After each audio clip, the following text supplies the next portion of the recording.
तो आपको पता है फोटो शूट में क्या क्या चीज़ें रिक्वायर्ड होती हैं। 4,000 में 5,000 में हम आपको इंटरनेशनल एक्सपोजर दे देंगे। हमेशा रिसिप्ट रखो, हमेशा प्रूफ रखो कि इस चीज़ की पेमेंट करी है।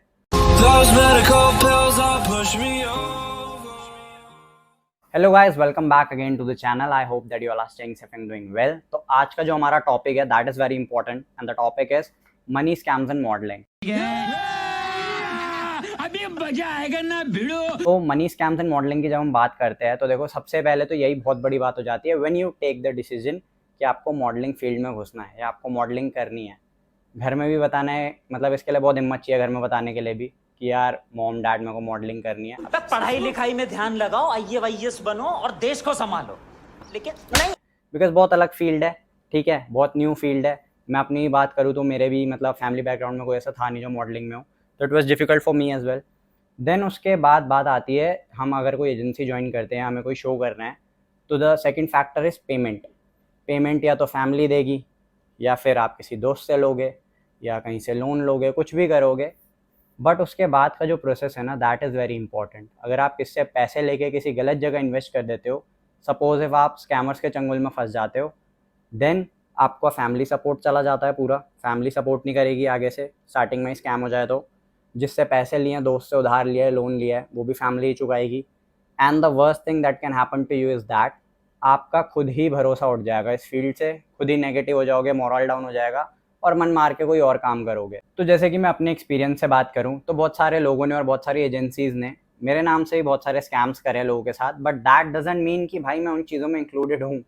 वाई? बिकॉज अब ऑब्वियसली मैं मॉडलिंग करता हूँ या कोई और भी मॉडलिंग करता है जो हाइप पर चल रहा होता है उस टाइम पर, उसकी फ़ोटोज़ वीडियो सर्कुलेट होती ही होती हैं। बट दैट डजंट मीन कि जितने लोग उनकी फ़ोटोज़ यूज़ कर रहे हैं वो सारे उनसे मिले हुए हों या उधर इन्वॉल्व हों।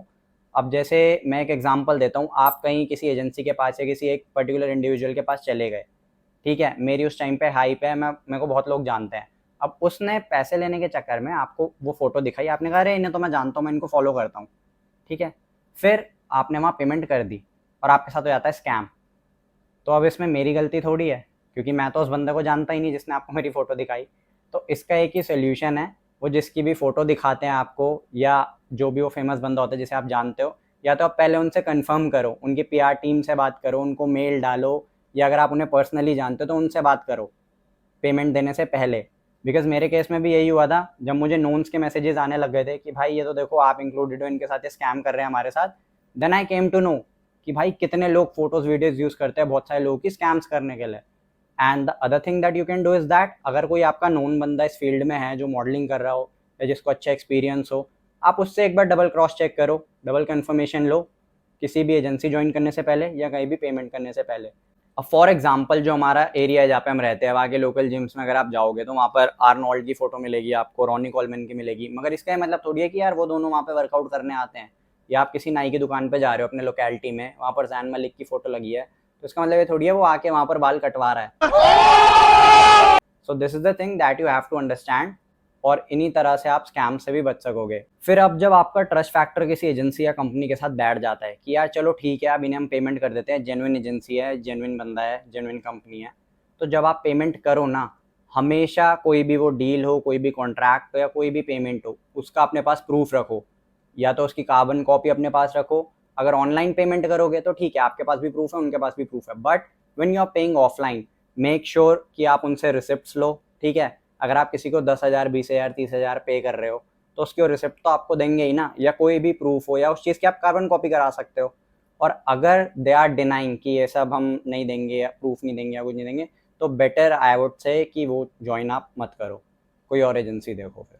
अब जो मैं अगला पॉइंट एलैबोरेट करना जा रहा हूँ, उससे पहले ये समझ लो कि ये जो इंडस्ट्री है ना, modelling industry, it's bit expensive, थोड़ी एक्सपेंसिव है as compare to other industries. तो यहाँ पर जब लोग अपने ट्रिकी ऑफर्स लेकर आते हैं ना, जो कि थोड़े बहुत मैनिपुलेटिव होते हैं, जिससे आप मैनिपुलेट हो सकते हो, जैसे कि 4,000 में 5,000 में हम आपको इंटरनेशनल एक्सपोजर दे देंगे, या 4-5 हज़ार में हम आपको पूरे साल भर फ्री फोटो शूट दे देंगे। तो अरे एक दिमाग लगाओ अपना, 4-5 हज़ार तो बिजली का बिल आ रहा है लोगों का गर्मियों में, इतने में आपको इंटरनेशनल एक्सपोजर कहाँ से मिल जाएगा? भैया जी आप तो। सेकंड, अब बात करता हूँ मैं पूरे साल भर जो फोटो शूट्स चलते हैं लोगों के 4-5 हज़ार में, वो भी आज एक्सपोज कर देते हैं कि यार देखो 4-5 हज़ार में अगर आप फोटो शूट कराते हो तो आपको ये पता है वो भी पूरे साल भर, तो आपको पता है एक फ़ोटोशूट में क्या क्या चीज़ें रिक्वायर्ड होती हैं? एक professional photographer, camera, makeup artist, hair stylist, editors you need, a studio you need, lighting, और भी बहुत चीज़ें होती हैं। इतनी सारी चीज़ें अगर मैं कंसिडर करता हूँ, कोई आपको एक फ़ोटोशूट दे रहा है 4-5 हज़ार में, तो कोई फ्रीलांसर दे सकता है या वो जिसका अपना खुद का स्टूडियो, ठीक है? बट पूरे साल भर ये सारी चीज़ें इंक्लूड करके आपको कोई भी फ़ोटोशूट्स नहीं दे सकता यार। कौन अपना लॉस कराएगा या कौन अपने मतलब आपके फ़ायदे के लिए अपने लॉस में जाएगा?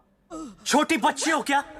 समझ नहीं आता कि और फिर आपके साथ स्कैम कब होता है? जब आपको पता लगता है कि यार हमने तो पैसे दे दिए, अब इन्होंने 1-2 शूट करके हमें मतलब इग्नोर करने लग गए कि और नहीं मिलेंगे। तो अब आप कंप्लेंट करने की सोचते हो तो आपके पास कोई प्रूफ़ ही नहीं होता। That is one of the reasons मैंने इससे पिछला पॉइंट में बोला, कभी भी पेमेंट करो या कुछ करो, हमेशा रिसिप्ट रखो, हमेशा प्रूफ़ रखो किस चीज़ की पेमेंट करी है। प्रूफ़ इसलिए रखो कि यार देखो आपने मुझे 4000 रुपए दे दिए, मैंने कहा मैं आपको पूरे साल भर शूट करूँगा, ठीक है? अब आप कंप्लेंट करने जा रहे हो, मगर मैंने आपके रिसिप्ट में क्या लिखा है कि XYZ has paid me for a photoshoot. मैंने उसमें थोड़ी मेंशन करा है 12 फोटोशूट्स हैं, मैंने तो एक फोटोशूट लिखा है सिंपल।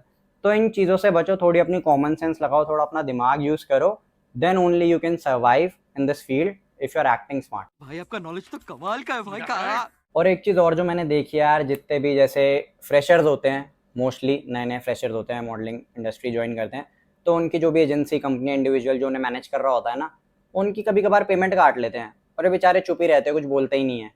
तो भाई ये चीज़ कभी मत करना, अपनी आवाज़ उठाओ उधर। तुम्हारे साथ जो काम कर रहा है उसको भी पेमेंट मिल रही है ना, तो तुम्हें भी मिलनी चाहिए। उससे कोई फ़र्क नहीं पड़ता कि वो कितने ऊपर का है और तुम कितने नीचे के हो, ठीक है? यहाँ पर अपनी आवाज़ उठाओ, और सिर्फ़ यहाँ पर भी नहीं, इससे पहले जितने मैंने पॉइंट्स बताए उनमें भी आपके साथ अगर कहीं अनफेयर कुछ हो रहा है तो अपनी आवाज़ उठाओ। रोने-धोने, शोक मनाने से, सैड फ़ील करने से थोड़ी जस्टिस मिल जाएगा। तो इट्स बेटर कि आप अपनी आवाज़ खुद उठा लो। अगर नहीं होना होगा तो वैसे भी नहीं होगा, बट एट लीस्ट ट्राई करके तो देखो। तो यार ये कुछ बेसिक पॉइंट्स थे जो मैंने बताए। अब इस वीडियो को यहीं पे एंड करते हैं। That's been my time. Thank you for watching. Keep supporting. Sign out.